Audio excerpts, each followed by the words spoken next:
everyone, welcome to class 8 sessions of subject civics, and today we are discussing chapter number 6 and the chapter name is Understanding our Criminal Justice System. This is your second session. तो बच्चों हम लोग class 8 का subject civics discuss कर रहे हैं और इसमें हम लोग चैप्टर नंबर 6 डिस्कस कर रहे हैं.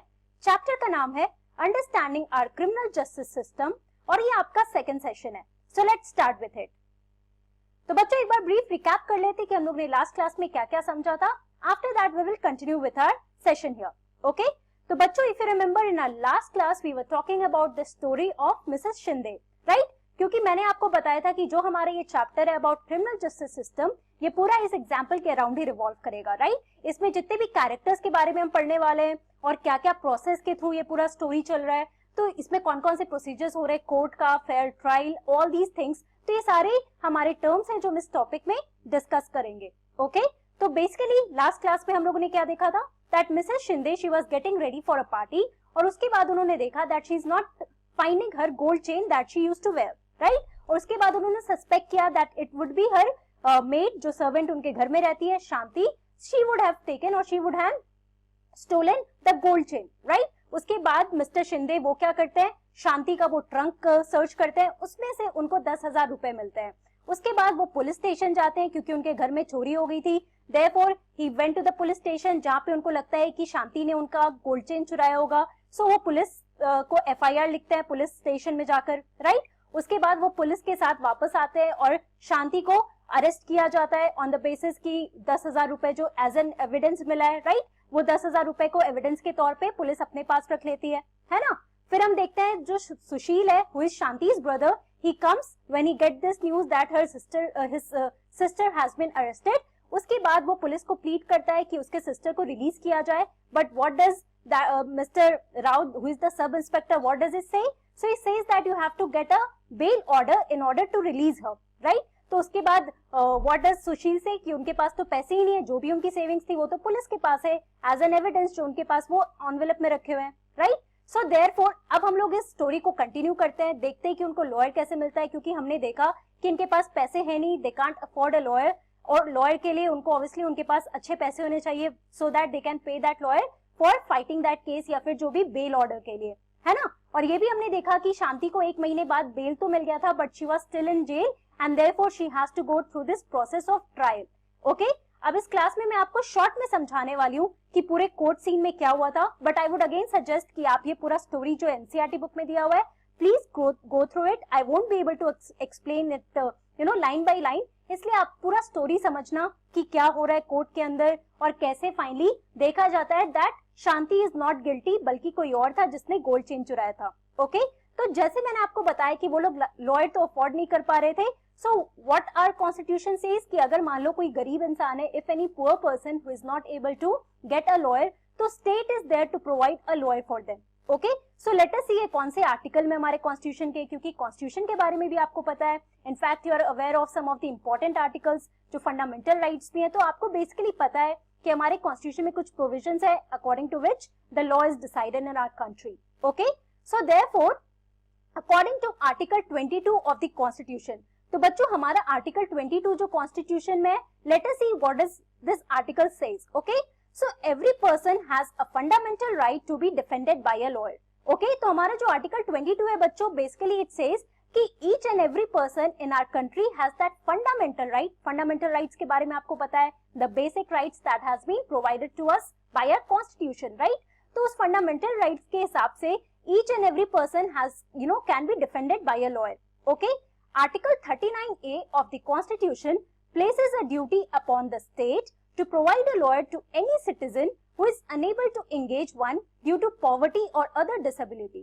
तो बच्चों अब तो एक आपको पता है कि आर्टिकल 22 क्या कहता है कि each and every person, मान लो जैसे शांति के केस में हमने देखा that everyone is thinking that she has committed some crime, right? तो ये पूरा प्रोसीजर अब कोर्ट में जाएगा. It is not the police. Please remember कि अगर आप सोच रहे होंगे कि police has to decide that who is guilty or not, but यहाँ पे पुलिस नहीं बल्कि हमारे जजेस जो कोर्ट में रहते हैं, क्योंकि आप लोगों ने जुडिशरी के बारे में पता है, आप लोगों ने जुडिशरी के बारे में पढ़ा है अपने लास्ट चैप्टर में, तो आप लोगों को पता है कि कोर्ट में क्या होता है, जज कौन होता है, राइट?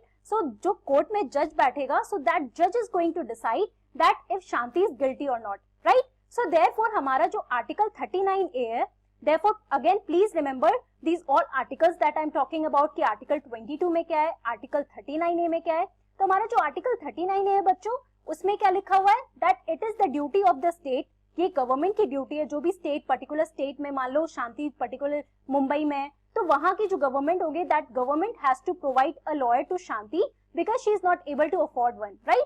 तो यही जो स्टेट जो प्रोवाइड करता है एक लॉयर, उसी को हम लोग पब्लिक प्रोसिक्यूटर कहते हैं. नाउ शी इज, जो भी पब्लिक प्रोसिक्यूटर होता है बच्चों, he is representing the state.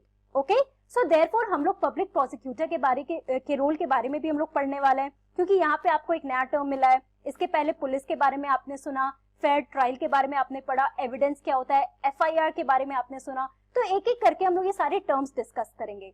यहाँ पे भी आप देख सकते हो the constitution of India article 22 क्या कह रहा है. So article 22(1) says that no person who is arrested shall be detained in custody without being informed as soon as may be of the grounds for such arrest, nor shall he be denied the right to consult or to be defended by a legal practitioner of his choice. तो बच्चों basically कोई भी अगर arrest हो रहा है तो उसको पता होना चाहिए कि वो किस चीज के लिए अरेस्ट हो रहा है, और उसको वो पूरा लीगल राइट है that he shall be defended by any lawyer of his choice, right. लेकिन यहाँ पे शांति हैज नो चॉइस, तो she is been provided a lawyer by the state. Okay, and that lawyer is called the public prosecutor. Okay, अब हम देखते हैं कि पूरा ट्रायल जो है वो कोर्ट में शुरू हो गया है. Now the court frames a charge of theft of Mrs. Shinde's gold chain and possession of money rupees 10,000 got from selling stolen property against Shanti. तो जैसे आप लोगों ने देखा कि शांति के अगेंस्ट वो 10,000 का तो है ही, साथ में इनको लग रहा है कि वो जो भी गोल्ड चेन चुराया है उसके लिए भी उनको थेफ्ट के लिए शांति को इसके लिए क्लेम किया गया, right. So therefore what is Shanti saying? Shanti says that I played not guilty and I claim trial. तो बच्चों यहाँ पर शांति ने, she is very much adamant कि शांति ने ये चोरी नहीं किया है. Therefore she is saying that I am not guilty. Guilty कहने का क्या मतलब है? मतलब कि मैंने ये चोरी नहीं किया है. Therefore I am not guilty. Okay? तो इसलिए ये क्या क्लेम कर रही है? That she is claiming about the trial कि पूरा एक ट्रायल प्रोसेस हो कोर्ट में. जब तक ये पूरा ट्रायल प्रोसेस चलेगा बच्चों, यहाँ पे बहुत सारे विटनेसेस आएंगे, एविडेंसेस होंगे, जिसके थ्रू पूरा प्रूफ किया जाएगा if Shanti is guilty or not of committing some crime. Okay? तो यहाँ पे देखो बच्चों, the trial starts in the court and the judge, after listening to the testimonies, finally arrives at the decision that Shanti is innocent. अब बच्चों मैंने आपको short में यहाँ पे बताया है, and I would say that आप ये पूरा जो कोर्ट का प्रोसीजर है, जो कोर्ट में क्या सीन हो रहा है, कि पहले आप देखना को शांति को एक एडवोकेट मिलता है. ओके, जैसे हमने अभी देखा कि the state has to provide an advocate to Shanti because she can't afford one. So therefore she is given that advocate, और एडवोकेट जो है वो शांति से बहुत सारे क्वेश्चंस करते हैं और उसके भाई से भी बहुत सारे क्वेश्चंस करते हैं. तो पूरा मिस्टर और मिसेस शिंदे से भी बहुत सारे क्वेश्चन किए जाते हैं. तो सारे टेस्टिमनीज जो बच्चों, जो भी स्टेटमेंट है जो विटनेस का लिया गया है, राइट, या फिर जो डिफेंडेंट, मतलब पूरा एक कोर्ट में जो भी सारे जितने भी लोगों को बुलाया गया है, उनके जो भी स्टेटमेंट लिए गए हैं, वो टेस्टिमनीज होता है. ओके, अब जज जो सेंटर पे बैठा है, who is presiding in that court, he has to decide listening all these testimonies. तो फाइनली जज ने क्या कंक्लूजन निकाला? That Shanti is not the culprit here, Shanti is not guilty. बल्कि आप देखना स्टोरी में पूरा एक चेंज आएगा. एंड में पता चलता है that it was someone else, जिसको इंस्पेक्टर ने कुछ टाइम पहले अरेस्ट किया था. Now they are the one who had committed this crime, who had stolen that gold chain. Okay, it was not Shanti. तो अब आपको फाइनली पता चला that Shanti is telling the truth. शांति ने वो गोल्ड चेन नहीं चुराया था, इट वॉज समवन एल्स, जो कि मिस्टर और मिसेस शिंदे के घर में आके उन्होंने ये चोरी की थी. ओके, यहाँ पे मैंने आपको शॉर्ट में समझाया है. Please go through your book here. यहाँ पे जो भी कोर्ट सीन है आप देखो क्या क्या क्वेश्चंस किए जा रहे हैं. जो एडवोकेट है, जो शांति के साइड से है, what are they questioning to mister and Mrs Shinde to prove that Shanti is no more guilty, Shanti ने एक क्राइम नहीं कमिट किया है. ओके, और उसके बाद आप देखना कि पूरा जो ट्रायल का प्रोसेस है, यही वो होता है बच्चों जो कोर्ट में होता है, कि जज जो है वो डिसाइड करता है. पूरे इस ट्रायल में देखा जाता है कि शांति से बहुत सारे क्वेश्चन पूछे जाएंगे. अगर शांति ने सच सच बोला है एंड इफ जज is satisfied with that answer, तो he will say that yes she is innocent, she has not committed this crime.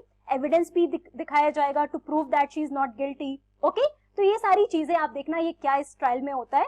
We are going to talk about it when we will discuss about what is a fair trial. Okay, तो बच्चों finally इस पूरे story में आप लोगों को क्या क्या टर्म्स मिला है. सो पुलिस के बारे में आपने देखा. We have also talked about the public prosecutor. We also talked about the judge. We talked about the FIR. Then we talked about this fair trial. Okay? अब एक एक करके जो हमारा ये पूरा चैप्टर है about the criminal justice system, इसमें ये सारे टर्म्स आते हैं बच्चों. ओके, तो एक एक करके अब हम लोग देखते हैं what is the role of police, then what is the role of public prosecutor, what is the role of the जज, and also we are going to discuss all these various terms that we have seen in the story here. Okay, अब बच्चों सबसे पहले हम लोग बात करेंगे about the role of police. तो आप लोगों को याद होगा कि सबसे पहले जैसे ही इनको पता चलता है मिस्टर और मिसेस शांति को कि इनके घर से चोरी हुआ है, तो सबसे पहले वो कहाँ जाते हैं? पुलिस स्टेशन जाते हैं, है ना. So let us see what is the role of police in this whole scenario. One important function of the police is to investigate any complaint about the commission of the crime. Okay? तो example के लिए बच्चों हम लोगों ने देखा जैसे mister Shinde जब वो जाते पुलिस स्टेशन तो वो एफआईआर लॉन्च करते हैं, राइट. और वो पुलिस वो सारी चीज, वो स्टेटमेंट जो भी मिस्टर शिंदे ने बोला है वो उसे रिकॉर्ड करती है. So therefore the most important function of the police is to investigate any complaint that has been written about the commission of a crime. Okay? तो यहाँ पे क्या होता है कि मान लो मिस्टर शिंदे ने जैसे ही वो कंप्लेन लिखवाया है, एफआईआर लॉन्च करवाया है, so therefore it is the work of the police to investigate that thing, कि वो कंप्लेन जो भी लिखा गया है, जो एफआईआर लॉन्च हुआ है, उसके बारे में इन्वेस्टिगेशन कौन करेगा? पुलिस करेगी. Okay, so therefore you can say that this is the most important function of the police to investigate that crime, that if that crime has even been committed by the person जो भी उसके लिए guilty है, right. तो हम लोग देखते हैं कि उसके अलावा ये पूरे इन्वेस्टिगेशन में क्या क्या होता है. So an investigation includes recording statements of witnesses and collecting different kinds of evidence. अब बच्चों फिर से हम लोग उस एग्जाम्पल में चलते हैं जो हम लोग मिसेस शिंदे के बारे में बात कर रहे थे. तो वहां पे आपने क्या देखा, जैसे मैं आपको एविडेंस के बारे में बता रही थी, राइट. तो वहां पे एविडेंस क्या था? वो 10,000 रुपए जो शांति के बॉक्स से मिला था, राइट. जो भी वो सर्च कर रहे थे, उसका ट्रंक सर्च कर रहे थे, उसमें से जो 10,000 रुपए मिले थे, तो वो पुलिस ने क्या किया था? एज एन एविडेंस उसको अपने पास रखा था, राइट. और उसके बाद जब हम लोग बात कर रहे हैं what does this investigation includes, so basically it includes the recording of statements of the witnesses. तो बच्चों जो विटनेस है यहाँ पे वो कौन है? मिस्टर और मिसेस शिंदे, क्योंकि उन्होंने देखा कि उनके घर से चोरी हो गई है, राइट. तो उसके बाद जो भी स्टेटमेंट रिकॉर्ड किया गया है एफआईआर के फॉर्म में, तो वो काम किसका है? वो उसका इन्वेस्टिगेशन करने का. So it is the work of the police, the role of the police to write that investigation. जो भी स्टेटमेंट बोला गया है उसको पहले तो वो लिखेंगे, उसके बाद उसको इन्वेस्टिगेट करेंगे, और उसके बाद बहुत सारे एविडेंसेस जो भी उस पर्टिकुलर क्राइम से रिलेटेड होगा वो लोग उस एविडेंस को कलेक्ट करेंगे. Okay, so if the police think that the evidence points to the guilt of the accused person, then they file a chargesheet in the court. तो बच्चों मैंने इसलिए कहा था आपको एग्जाम्पल पढ़ने के लिए, क्योंकि आप लोग ये टर्म के अक्रॉस भी आए होंगे, that is your chargesheet. Okay, तो अब क्या होता है बच्चों, मान लो वो एविडेंस, पूरा इन्वेस्टिगेशन चल रहा है पुलिस का, और उनको लगता है कि वो एविडेंस जो है वो प्रूव कर रहा है that the person who has committed this crime is guilty, right. तो मतलब कि उसने ये क्राइम किया है.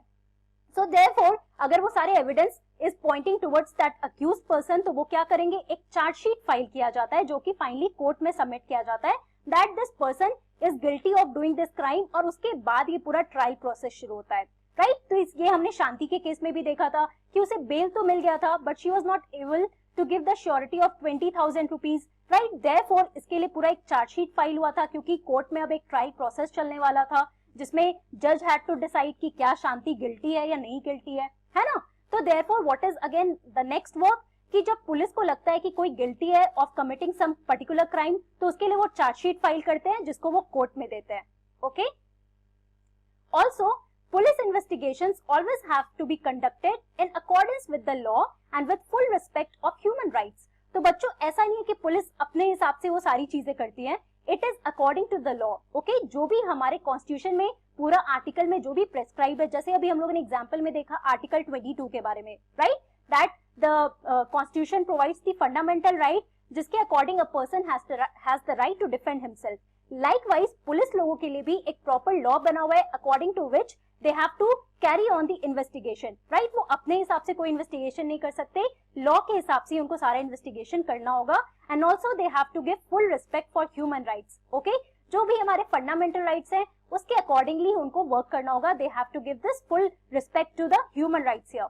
Okay, the supreme court has laid down guidelines that the police must follow at the time of arrest, detention and interrogation. तो बच्चों ये भी आपको पता है कि आप लोगों ने एग्जाम्पल में देखा था कि फाइनली जब उसको अरेस्ट किया गया था शांति को, उसके भाई ने जब उसका भाई भी गया था तो उसको भी पुलिस वालों ने अरेस्ट कर लिया था। ये जब आप स्टोरी पढ़ोगे तो उसमें आप देखोगे that Sushil was also kept in detention. कहने का क्या मतलब है कि सुप्रीम कोर्ट ने बहुत सारी guidelines, you know, right, the supreme court has written so many guidelines according to which the police has to work. मतलब अगर जब वो किसी को अरेस्ट कर रहे हैं या फिर उसको डिटेंशन में रख रहे हैं या मतलब जेल में रखना कुछ टाइम के लिए, जब तक he has not been proven कि वो गिल्टी नहीं है, राइट, और उसके बाद जो भी इंट्रोगेशन मतलब जो भी क्वेश्चंस पूछा जाता है, so it has to be done according to the law that the supreme court has given, right. ये पूरे गाइडलाइंस के अकॉर्डिंग ही करना पड़ेगा पुलिस को, वो अपने हिसाब से नहीं कर सकते। ऐसा नहीं है कि वो जो भी कल्प्रिट है उसको बहुत मारेंगे और जबरदस्ती उसको बोलेंगे कि यू हैव टू एडमिट कि आपने ये क्राइम किया है, right. So this is not to be done by the police here, okay. तो बच्चों नेक्स्ट क्लास में अब हम लोग देखेंगे कि क्या वो गाइडलाइंस है जो सुप्रीम कोर्ट ने राइट डाउन किया है, what are these guidelines that the Supreme Court has given according to which the police has to work, the police has to arrest the person, also keep in detention and interrogate accordingly, okay। हम लोगों ने case of Mrs Shinde, तो बच्चों आज की class में हमने क्या देखा, we talked about the case of Mrs Shinde, हमने उसको कंटिन्यू किया, we talked about कि कैसे वो पूरा ट्रायल प्रोसीजर हुआ and finally it was the judge decided, the judge came to the conclusion कि it was not Shanti who had stolen the gold chain, बल्कि कोई और था जो कि मिसेस शिंदे के घर में आके उसने गोल्ड चेन स्टील किया था, राइट। उसके बाद बच्चों हम लोग ने रोल ऑफ पुलिस के बारे में देखा, that the main function of the police is to investigate any commission of the crime. वो हम लोग स्टोरी के थ्रू हमने फिर से समझा, राइट। अब नेक्स्ट क्लास में हम लोग देखने वाले हैं what are the guidelines that the supreme court has given according to which the police has to function, और एफआईआर के बारे में फर्दर कंटिन्यू करेंगे, ओके। सो आज के लिए इतना ही। That's all for today. Thank you very much. Have a nice day.